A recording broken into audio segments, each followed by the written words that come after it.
किसान साथियों नमस्कार, मैं पुनीत सिसोदिया। किसान भाइयों, आज की इस वीडियो में हम बात करेंगे जिप्सम के बारे में।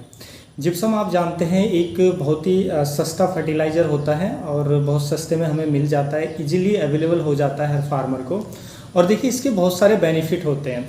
इसके अंदर पोषक तत्व तो होते ही हैं, दो बहुत ज़रूरी आवश्यक पोषक तत्व इसके अंदर मिलते हैं जो हमारी फसलों के लिए बेहद ही ज़रूरी हैं। उसके साथ साथ जो जिप्सम होता है वो भू सुधारक का काम करता है, यानी कि भूमि को सुधारने का काम करता है। जो हमारी एल्कलाइन सॉइल है तो उनकी एल्कलिनिटी को कम करने का काम करता है, यानी कि हाई पीएच है हमारी सॉइल का तो पीएच को कम करने का काम करता है जो हमारा जिप्सम होता है। उसके साथ साथ और भी बहुत सारे बेनिफिट इसके होते हैं, हमारी सॉइल के अंदर देखने को मिलते हैं। तो बहुत ही अच्छा सस्ता ये फर्टिलाइज़र है। तो आज की इस वीडियो में हम इसी के बारे में डिटेल में समझेंगे कि ये पीएच को कैसे कम करता है और क्या क्या बेनिफिट इसके होते हैं, कब हमें जिप्सम देना चाहिए, जिप्सम देने का सही टाइमिंग क्या है वो हम इस वीडियो में समझेंगे और क्या डोज के साथ हम दे सकते हैं। तो वीडियो काफ़ी इन्फॉर्मेटिव होगा। एक तो वीडियो को लाइक ज़रूर करें और यदि आप चैनल पर नए हैं तो सब्सक्राइब भी ज़रूर करें और वीडियो को ज़्यादा से ज़्यादा फार्मर के साथ शेयर करें ताकि उन तक भी जानकारी पहुँच सके। तो चलिए समझते हैं। देखिए जिप्सम का जो रासायनिक नाम है वो है कैल्शियम सल्फेट, यानी कि जिप्सम को कैल्शियम सल्फेट भी बोला जाता है। तो जैसा कि आप इसके नाम से जान सकते हैं कैल्शियम सल्फेट यानी कि इसके अंदर दो पोषक तत्व होते हैं, पहला कैल्शियम, दूसरा सल्फेट यानी कि सल्फर। यदि हम कैल्शियम की बात करें तो जिप्सम के अंदर जो कैल्शियम होता है 21 से लेके 22% तक कैल्शियम देखने को मिल जाता है। और सल्फर की बात करें तो इसके अंदर 17 से लेके 18% तक जो सल्फर है वो हमें देखने को मिल जाता है। अब ये दोनों ही तत्व आप जानते हैं बहुत ही ज़रूरी होते हैं हमारी फसलों के लिए, स्पेशली तिलहनी फसलें आपने लगाई हैं या दलहनी दाल वाली फसलें आपने लगाई हैं या सीरियल क्रॉप लगाई है, वेजिटेबल क्रॉप लगाई है, उनमें भी सभी क्रॉप में बहुत ज़रूरी होता है। लेकिन दलहनी और तिलहनी फसलों में तो बहुत ही महत्वपूर्ण होता है जो हमारा कैल्शियम और सल्फर दोनों। हालांकि सभी फसलों के लिए चाहिए, चाहे आपकी वेजिटेबल्स क्रॉप हैं, चाहे आपकी सीरियल क्रॉप है, चाहे आपके फलों वाले पौधे हैं, हर फसल के लिए बहुत ही ज़रूरी होते हैं दोनों पोषक तत्व। और उसके साथ साथ हमारी भूमि को सुधारने में भी जो जिप्सम है वो बहुत अच्छा योगदान उसका है। तो ये आवश्यक पोषक तत्व हैं। सल्फर आप जानते हैं कि इसके अंदर सल्फर होता है, सल्फर में अपने आप में कुछ फंजीसाइडल प्रॉपर्टीज भी होती हैं, यानी कि कुछ फंगस को भी कंट्रोल करता है हमारी भूमि के अंदर। देखिए अब हम जानते हैं कि जिप्सम डालने के क्या क्या बेनिफिट होते हैं। जब हम जिप्सम का उपयोग अपने खेतों में भूमि के अंदर करते हैं तो हमें क्या क्या फ़ायदे देखने को मिलते हैं।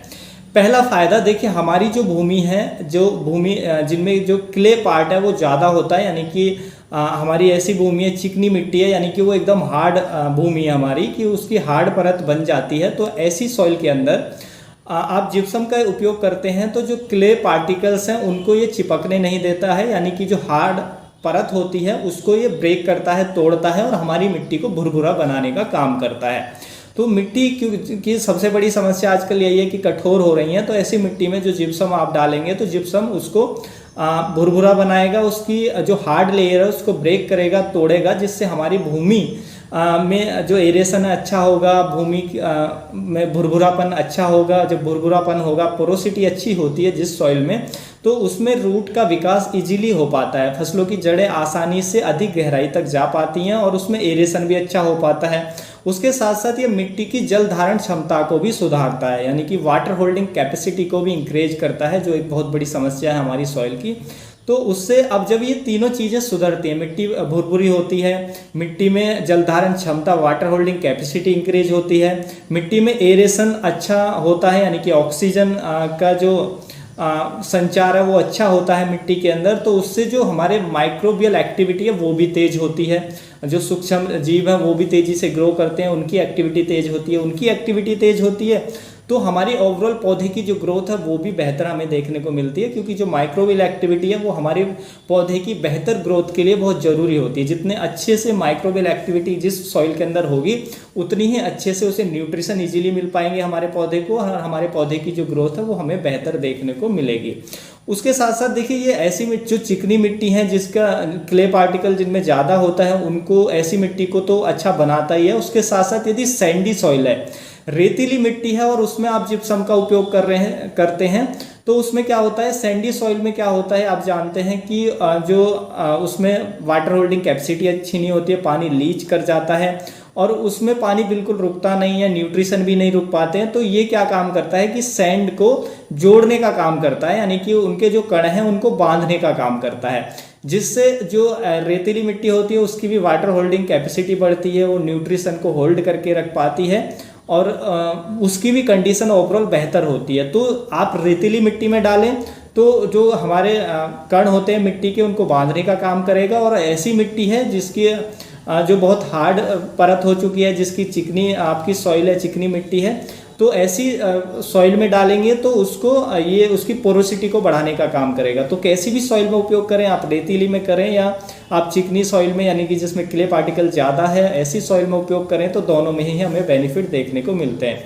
तो जिप्सम बहुत ही अच्छा है। उसके साथ साथ जिप्सम हमारी मिट्टी के पीएच को कम करने का काम करता है। देखिए ज़्यादातर मिट्टी हैं कि उनका जो पीएच है काफ़ी ज़्यादा हाई होता है, तो जिन मिट्टी का पीएच बहुत ज़्यादा हाई होता है, 8 होता है, उससे ऊपर होता है, तो ऐसी मिट्टी में जो सोडियम है उसकी टॉक्सिसिटी होती है, यानी कि जो सोडियम तत्व है वो बहुत ज़्यादा ऐसी मिट्टी के अंदर पाया जाता है, तो जिसके कारण हमारी जो फसल है वो अच्छे से नहीं हो पाती है। फसल आप देखेंगे कोई भी क्रॉप लगाएंगे वो पहले से ही बर्न हो जाएगी, जल जाएगी, उसमें सर्वाइव नहीं कर पाएगी क्योंकि उसके अंदर सोडियम की टॉक्सिसिटी है। लेकिन ऐसी सॉइल में जिसका पीएच ज़्यादा होता है और ऐसे में जिसमें सोडियम की टॉक्सिसिटी है उसमें हम जिप्सम का उपयोग करें तो इसमें जो कैल्शियम होता है वो क्या काम करता है, सोडियम को रिप्लेस कर देता है, यानी कि सोडियम की जगह जो हमारा कैल्शियम है वो ले लेता है और सोडियम क्या है वो नीचे पानी के अंदर चला जाता है। यानी कि जब हम उसमें पानी भर देते हैं तो खेत के अंदर तो पानी के साथ घुल करके सोडियम नीचे की परत में चला जाता है, जो हमारा प्लांट का रूट जोन है उससे नीचे चला जाता है, जिससे फिर हमें फसल पर कोई भी नुकसान देखने को नहीं मिलते हैं। तो हमारी भूमि को सुधारने में हर तरीके से ये बहुत ही बेहतर होता है और बहुत सस्ता फर्टिलाइजर होता है। फसलों में कैल्शियम की पूर्ति करता है, फसलों में सल्फर की पूर्ति करता है, जो बहुत ही जरूरी पोषक तत्व हैं। तो इसके बहुत सारे बेनिफिट होते हैं जो हमारा सल्फर होता है। अब सल्फर का आपको उपयोग कैसे करना है, देखिए डिपेंड करता है कि आप जो सल्फर का उपयोग कर रहे हैं वो किस लिए कर रहे हैं। मान लीजिए आप भूमि सुधारने के लिए कर रहे हैं, भू सुधारक के तौर पे कर रहे हैं, तो सबसे अच्छा टाइमिंग होता है सल्फर का यूज करने का वो जब भी आप बरसात से पहले, यानी कि रेनी सीजन आने वाला है उससे पहले आप अपने खेत में जो जिप्सम है वो डाल दें। वो क्वांटिटी निर्भर करती है कि आपके खेत के अंदर जो सोडियम की टॉक्सिसिटी है, सोडियम का जो लेवल है वो कितना है, तो वो सॉइल टेस्ट कराएंगे आपको पता चलेगा। तो उसी के हिसाब से आपको डालना होता है जिप्सम, और आप खेत में डाल करके अच्छे से मिट्टी में मिला दीजिए। और उसके बाद बारिश होती है तो पानी के साथ घुल करके जो सोडियम है वो नीचे चला जाता है और सोडियम की जगह हमारा कैल्शियम ले लेता है। या अगर बारिश नहीं होती हैं तो आप उसको पानी से ऐसे भी खेत को भर सकते हैं, उसमें चारों तरफ एक मैंड बनाई ऊंची और उसको अच्छे से पानी से फिलअप कर दें। पहले उसमें जिप्सम दें और जिप्सम अच्छे से मिला दें कल्टीवेटर की सहायता से भूमि में, उसके बाद पानी से भर दें 2-3 बार, तो इससे सोडियम नीचे चला जाता है। तो इस तरीके से हम भूमि सुधारने का काम करते हैं जिप्सम के द्वारा। और यदि आप ऐसे ही जिप्सम को दे रहे हैं कि उतना ज़्यादा आपका जो सोडियम की मात्रा है उतनी ज़्यादा नहीं है, लेकिन पीएच आपका हाई है और मिट्टी कठोर है और हमें अपने फसल के अंदर कैल्शियम की और सल्फर की पूर्ति करनी है, उसके लिए दे रहे हैं, तो उसके लिए आपको क्या है, जब भी किसी भी फसल की बुवाई करने वाले हैं, प्लांटिंग करने वाले हैं, तो खेत की तैयारी के समय आप डाल करके खेत में मिला दें। उसके लिए जो आपको डोज रखनी होती है वो है 100 किलोग्राम पर एकड़ के हिसाब से। 100 केजी को 1 एकड़ के खेत में मिला करके कल्टीवेटर की सहायता से अच्छे से मिला दें, उसमें बिखेर करके, तो इससे आपको बहुत ही अच्छे परिणाम देखने को मिल जाएंगे। तो इस तरीके से आप जो हमारा जिप्सम है उसका उपयोग कर सकते हैं। तो उम्मीद है किसान भाइयों जो आज की जानकारी है आपको अच्छी लगी होगी। जानकारी अच्छी लगी तो वीडियो को लाइक कीजिएगा, ज़्यादा से ज़्यादा फार्मर के साथ इसे शेयर कीजिएगा ताकि उन तक भी जानकारी पहुंच सके। मिलूंगा मैं आपको एक और नई वीडियो में नई जानकारी के साथ, तब तक के लिए आप अपना ख्याल रखिएगा। धन्यवाद।